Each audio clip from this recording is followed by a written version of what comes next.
Welcome back to Golden Legacy Stars. The journey of Hollywood icons, then and now, continues. We return to classic Hollywood, where beauty shined, legends were born, and time spared no one. Behind the spotlight lie hidden sorrows and untold truths.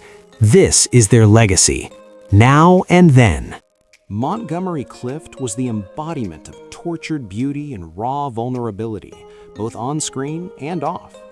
Born in Nebraska in 1920 to a wealthy yet emotionally distant family, he was drawn to acting as a refuge from loneliness.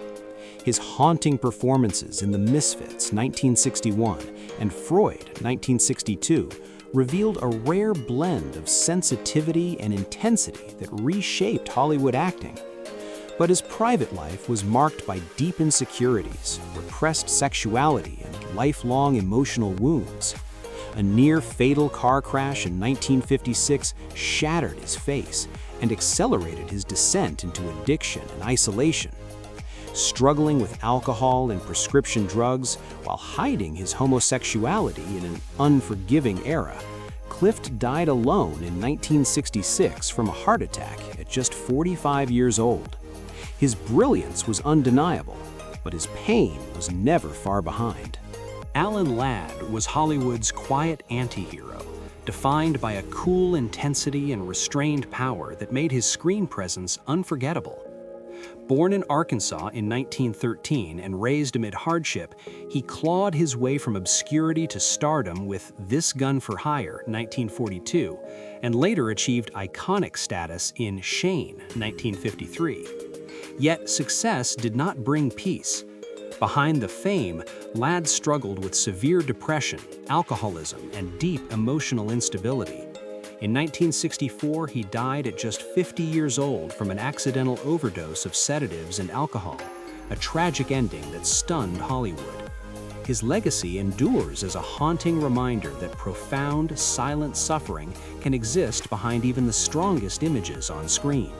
Charlton Heston, born in 1925, rose from a working-class upbringing in Illinois and attended Northwestern University before making his mark in Hollywood, where he became one of the most commanding figures in American cinema.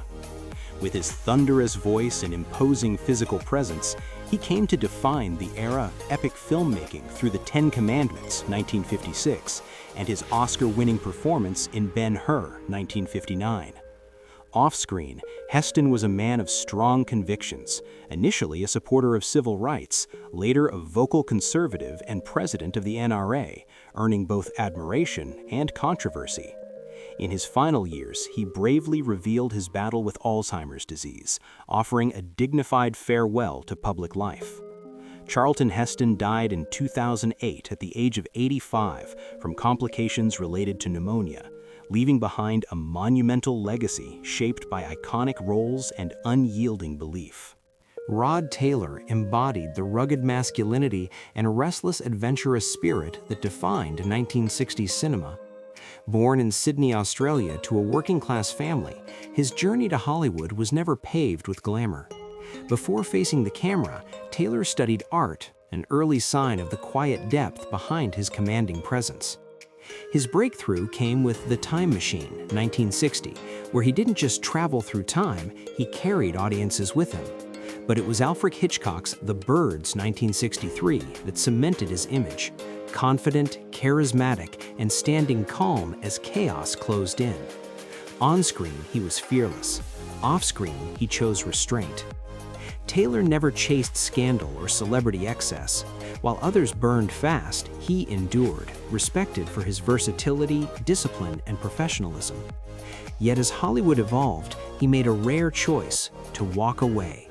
Turning his back on fame, he returned to his first passion, painting, seeking peace over applause. In 2015, Rod Taylor died of a heart attack at 84, just days before his 85th birthday. His exit was as quiet as his life off camera, but his legacy endures, a timeless symbol of classic adventure cinema, where strength was measured not by noise, but by presence. Tony Randall was Hollywood's gentleman of comedy, sharp-witted, impeccably refined, and effortlessly intelligent. Born in Tulsa, Oklahoma, he rose to fame not through spectacle, but through precision. With Pillow Talk, 1959, his elegant timing lit up the screen. And The Odd Couple, 1968, turned him into a cultural touchstone of sophisticated humor. Yet behind the laughter lived a quiet frustration. Randall longed to be seen as more than a comic sidekick. While audiences applauded his wit, he poured his true passion into theater, classical roles, serious performances, and the discipline of the stage, where laughter was never guaranteed. He chased artistic respect, not headlines. In an industry obsessed with image, Randall chose craft. In 2004, Tony Randall died at 84 from complications following pneumonia. The applause faded, but the impact remained. His legacy reminds us that comedy, when mastered with intelligence and restraint, is not light entertainment. It is one of the highest forms of art. Glenn Ford was a dependable leading man whose calm screen presence masked a life far more turbulent than audiences ever imagined. Born in Quebec in 1916, he became a U.S. citizen and served in World War II before rising to Hollywood stardom, carrying discipline and restraint into every role. On screen, he embodied warmth and quiet dignity in Pocketful of Miracles, 1961, and The Courtship of Eddie's Father, 1963, becoming a symbol of reliability in an uncertain era. But behind the steady smile, Glenn Ford's private world slowly unraveled. Failed marriages, emotional distance from his son, and a trail of hidden affairs revealed cracks beneath his conservative image. In later years, debilitating strokes silenced the man once defined by control, pushing him into isolation, away from the spotlight. Glenn Ford died in 2006 at 90 years old, remembered as a master of restraint, on screen, and tragically, in a life where too much was left unspoken. Rock Hudson was the ultimate Hollywood heartthrob, handsome, romantic, and tragically hidden behind a mask of fear. Born Roy Harold Scherer Jr. in Illinois in 1925, he grew up with an abusive stepfather and crippling self-doubt. He became a romantic icon through Pillow Talk 1959 and Lover Come Back 1961, defining masculine charm for a generation. Yet behind the scenes, Hudson lived in constant fear, concealing his homosexuality through studio-arranged relationships and relentless surveillance. His true self was buried beneath contracts and expectations. Diagnosed with AIDS in the 1980s, Hudson became the first major celebrity to publicly reveal the disease. He died in 1985 at 59 years old, forever humanizing the epidemic. His legacy stands not only in romance films, but in the heavy cost of enforced silence. Thank you for watching. Hollywood always has two sides, the glamorous beauty on screen and the little-known truths behind the camera. Hopefully, today's video has given you a new perspective on these icons.